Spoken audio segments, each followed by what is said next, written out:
Gold, trusted gold buyers. మీరు తాకట్టు పెట్టిన బంగారాన్ని విడిపించి ఈ రోజు ఉన్న మార్కెట్ ధరకు కొనబడను.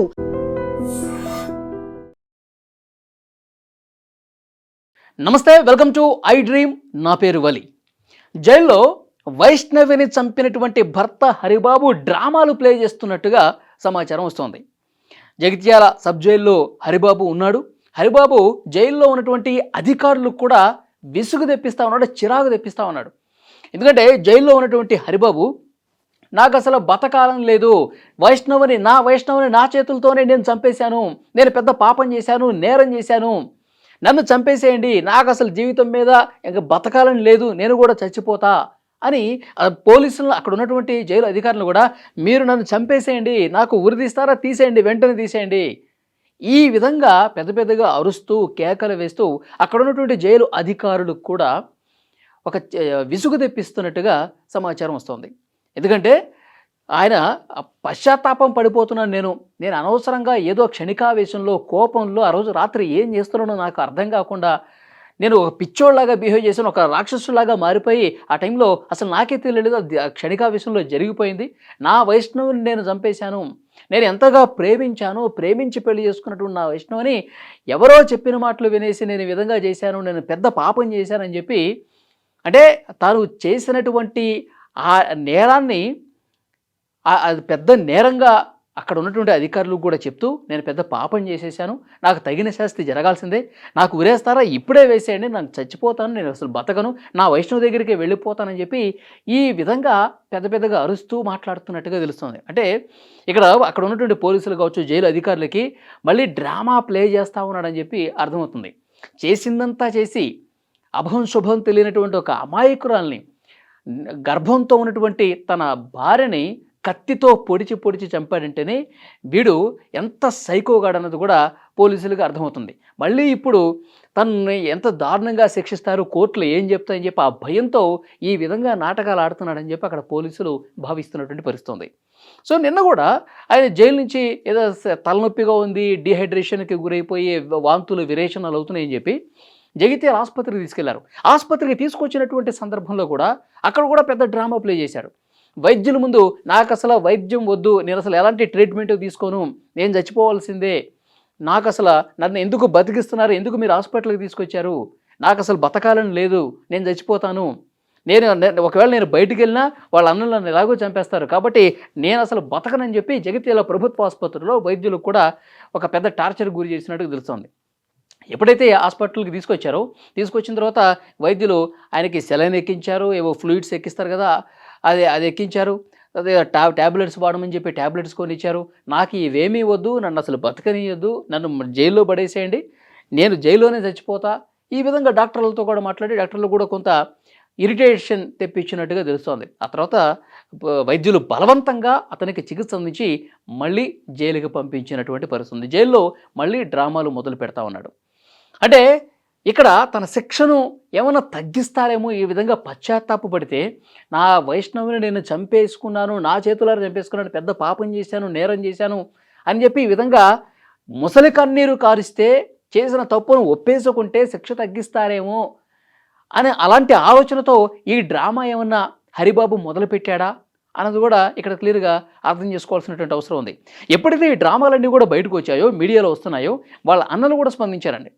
వైష్ణవి బ్రదర్స్ కూడా చెప్తున్నారు, వాడు ఆరోగ్యం బాగాలేదని చెప్పేసి అంటారు, కానీ వాడికి ఏమీ కాలేదు, వాడు చాలా బాగున్నాడు, వాడు జైల్లో హ్యాపీగా ఉన్నాడు అని ఆసుపత్రికి తీసుకొచ్చారు, కానీ మళ్ళీ వెంటనే జైలుకి తీసుకుపోయారంటే అర్థమవుతుంది వాడికి ఆరోగ్యానికి వచ్చినటువంటి ఇబ్బంది లేదు, వాడు జైల్లో కూడా మాట్లాడుతున్న మాటలన్నీ కూడా పెద్ద డ్రామా ప్లే చేస్తూ ఉన్నాడు, వాడు శిక్షను తప్పించుకోవటానికి ఈ విధంగా కబుర్లన్నీ మాటలన్నీ చెప్తా ఉన్నాడు, వాడి మాటలు ఏమీ నమ్మొద్దు, వాడు ఎప్పుడెప్పుడు బయటకు వస్తాడని చెప్పి మేము కాసుకొని కూర్చున్నాం, పోలీసులు ఎలాగూ వాడిని జైల్లో 3 పూటల, ఉదయము, మధ్యాహ్నము, సాయంత్రం 3 పూటల వాడికి తిండి పెట్టి మేపి నెలల పాటు వాడు జైల్లో ఉంటాడు, ఒకరోజు బెయిల్ మీద బయటకు వస్తాడు, బెయిల్ మీద బయటకు వచ్చిన తర్వాత మా నుంచి తప్పించుకోలేడు వాడి సంగతి మేము చెప్తాం, వాడు అసలు బయటకు వచ్చిన వెంటనే వాడిని మేమే చంపేస్తాం, లేదంటే పోలీసులు ఇప్పటికైనా వాడిని మాకు అప్పగించాలని చెప్పి వాడు బ్రదర్స్ మాట్లాడుతున్నారు. వైష్ణవికి 13 మందికి పైగా బ్రదర్స్ ఉన్నారు.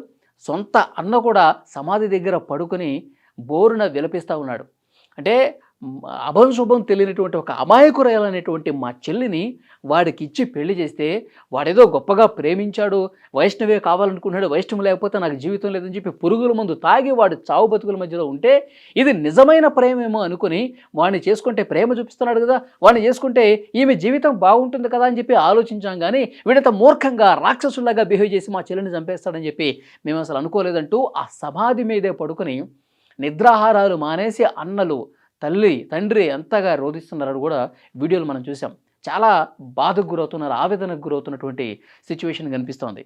కాబట్టి వాళ్ళందరూ కూడా చాలా ఫోకస్డ్గా, ఎందుకంటే యూట్యూబ్ వీడియోలు చేస్తూ ఎంతో ఎంతో యాక్టివ్గా కనిపించేటువంటి చెల్లి అందరి ఇళ్లలో తిరుగుతూ అందరి ఇంట్లో తమ కుటుంబ సభ్యురాలుగా ఉంటూ అంత చలాకీగా ఉండేటువంటి అమ్మాయి ఈరోజు మా ముందు లేదు, శవమై కనిపించింది అనేసరికి వాళ్ళు బాధ రెట్టింపైంది. వాళ్ళు తట్టుకోలేకపోతున్నారు. ఇంకా సమాధి దగ్గరికి వెళ్తానే ఉన్నారు, ప్రతిరోజు వెళ్తానే ఉన్నారు. ఎండని సైతం లెక్క చేయకుండా సమాధి మీదే పడుకుని వాళ్ళందరూ కూడా చాలా బాధకు గురవుతున్నటువంటి పరిస్థితి. కానీ ఇప్పుడు ఇక్కడ ఈ హరిబాబు అనేటువంటి వీడు చాలా చాలా చాలా అంటే తెలివిగా జైలు అధికారుల ముందు, ఇక్కడ ఆసుపత్రికి తీసుకొస్తే డాక్టర్స్ ముందు నాటకాలు ప్లే చేస్తూ ఉన్నాడన్నది కూడా క్లియర్గా అర్థమవుతుంది. సో వాడు ఎప్పుడెప్పుడు వస్తాడని చెప్పి కాసుకొని కూర్చున్నటువంటి పరిస్థితి. అక్కడ కోర్టులలో నేను ఆ రోజు వెళ్ళాను. అవి సమాధి అయిపోయిన తర్వాత రోజు నేను వెళ్తే అక్కడ ఉన్నటువంటి కాలనీ వాసులు, ఆ మాదాపూర్ గ్రామంలో ఉన్నటువంటి స్థానికులు అందరూ కూడా ఒకే విషయం చెప్తున్నారు. అసలు వాడిని అనవసరంగా పెళ్లి చేసుకుంది ఈ అమ్మాయి. అసలు ముందు ఈ అమ్మాయికి ఇష్టం లేదు, ఇష్టం లేకపోయినా సరే వాళ్ళ ఇంట్లో వాళ్ళు ఒప్పించి మరీ చేసుకున్నారు. నల్లోడైతే ఏంది, తెల్లోడైతే ఏంది, మనకు బంధువు కాకపోతే ఏంటి, నీ మీద ప్రేమ ఉంది కదా, నిన్ను ప్రేమించాడు కదా, నిన్ను బాగా చూసుకుంటానని చెప్తున్నాడు కదా, వాడు ఆత్మచేతనం చేశాడంటేనే నీ మీద ఎంత ప్రేమ ఉందో అర్థమవుతుంది కదా, డబ్బులు ఈరోజు ఉంటే రేపోతే, నువ్వు ఇతన్నే పెళ్లి చేసుకోమ్మా అని చెప్పి వైష్ణవికి ఇష్టం లేకపోయినా పెళ్లి చేస్తే ఆఖరికి వైష్ణవినే చంపేసే పరిస్థితి వచ్చింది. వైష్ణవిని అర్ధరాత్రి సమయంలో కడుపులో 4 నెలల బిడ్డ ఉండగా దారుణంగా కత్తితో పొడిచి గొంతు పిసికేసి ఈ హరిబాబు అనేటువంటి ఒక సైకో చంపేసినటువంటి పరిస్థితి. కాబట్టి ఇంత సైకోలాగా బిహేవ్ చేశాడు, రాక్షసులాగా బిహేవ్ చేశాడు. కాబట్టి వీడిని నమ్మకండి సార్ అంటూ ఈరోజు అన్నలు వీడి జైల్లో డ్రామాలు ప్లే చేస్తుంటే మాట్లాడుతున్నారు. వాడు జైల్లో నేను భోజనం చేయను, నేను కూడా చచ్చిపోతాను, నాకు ఉరేసేయండి, నన్ను చంపేసేయండి, ఇవన్నీ మాట్లాడుతూ ఉన్నాడంటే వాడు ఏదో తెలివిగా ఒక డ్రామా ప్లే చేస్తూ ఉన్నాడు. వాడి మీద సింపతి రావటం కోసం ఈ విధంగా డ్రామా ప్లే చేస్తూ ఉన్నాడని కూడా అక్కడ ఉన్నవాళ్ళు చెప్తున్నటువంటి పరిస్థితి.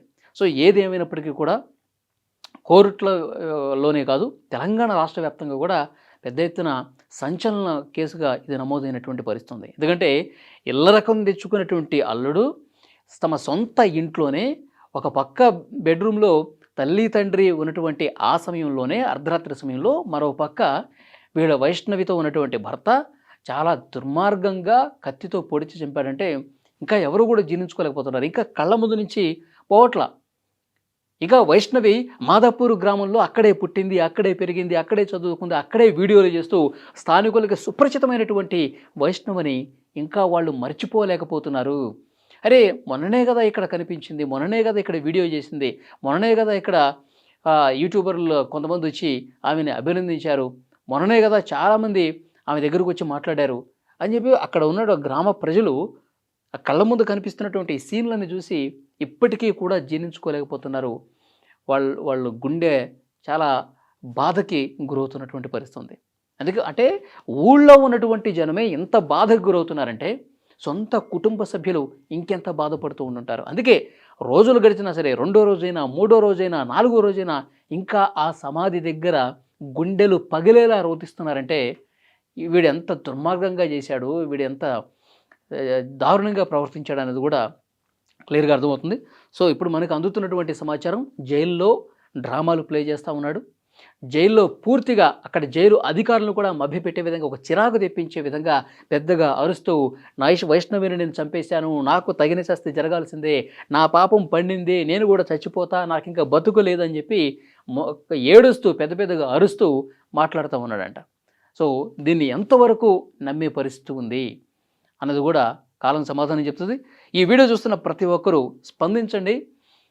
ఈ ఈ సైకోలాగా బిహేవ్ చేస్తున్నటువంటి ఈ హరిబాబు జైల్లో ఈ విధంగా ప్రవర్తించడాన్ని, అలాగే ఆసుపత్రికి తీసుకెళ్తే డాక్టర్లతో నన్ను చంపేయండి, నాకు బతకాలని లేదు, నాకు ట్రీట్మెంట్ కూడా వద్దు, నన్ను ఆసుపత్రికి ఎందుకు తీసుకొచ్చారు, ఈ విధంగా రివర్స్ గేర్లో మాట్లాడటాన్ని మీరు ఏ విధంగా చూస్తున్నారు? ఇది నిజంగా డ్రామానా, లేకపోతే వైష్ణవి మీద ప్రేమ ఉంది, ఏదో క్షణికావేశంలో జరిగిపోయిందని చెప్పి భావించాల్సినటువంటి పరిస్థితి ఉందా? మీరేమనుకుంటున్నారో తప్పకుండా కామెంట్ చేయండి.